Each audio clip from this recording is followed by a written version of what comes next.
All right, I'm here. It's another week, another course. Just got home a few minutes ago, so I'm going to talk about the course we just had tonight on October 16th. Very interesting discussion, and we actually got the group presentations about different aid organizations. Today was UNESCO and USAID. Very interesting for me, and just the discussion of the influence that comes with aid organizations, in particular educational organizations, because thanks to returning rate analysis reports, most development is based or rooted around the theory of educating the people you're trying to help develop. So starting off, I didn't know I've heard of USAID, I've heard of UNESCO. It was real interesting to hear about these organizations today, especially since in terms of future employment, I've always kicked around the idea of USAID despite not knowing too much about it. And after today's class, I can say that's diminished quite a bit, given the fact of what they actually do, how they operate, and how closely they seem to be tied to the Department of Defense.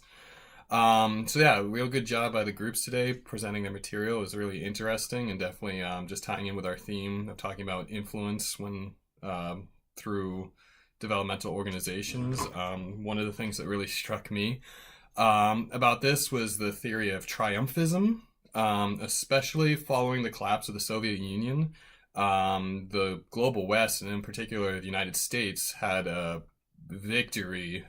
Essentially capitalism won and socialism, communism lost, and that became incorporated with a lot of the developmental philosophies of aid organizations. And because of this coming from a point of winning and triumph, there's this notion of you don't have to correct what you do. You're the one in power, you hold the resources, everyone has to kind of play by your rules, so why would you change? You're going to do what's in the best interest for your country. And heck, given today's climate, there are people who would say, right on, actively encourage, do what's best for the United States, America first, and everyone else is just going to have to deal. And it's unfortunate that it's so prevalent because there's no incentive to deviate or change, to kind of do a more unified collaboration. So now it's really interesting to think about. I think the U.S. definitely has some blame there.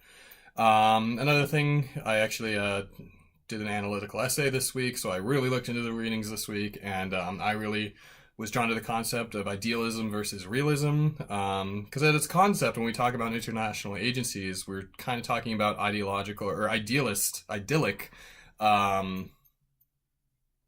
notions and thoughts of what those organizations mean to do. They're going to help in development, help global health, world peace. It's a very harmonious, unified thought, which, when we talk about international aid organizations, that's what everyone thinks when they're giving to UNICEF or Doctors Without Borders, some of the bigger players. But, that's the underlying thought of international aid.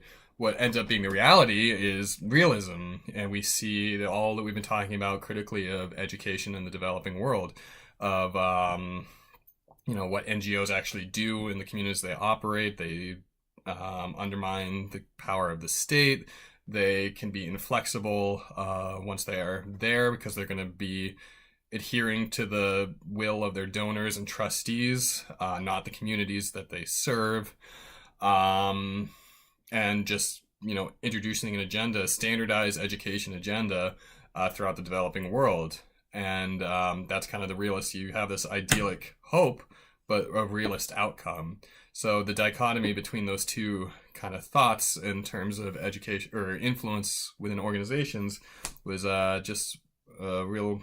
I actually really enjoyed writing this paper, and was good to dive a little deeper into that. So yeah, another really good class today. Really interesting discussions. I'll be presenting on World Bank next week. Just got started with that. So we'll see you again next week.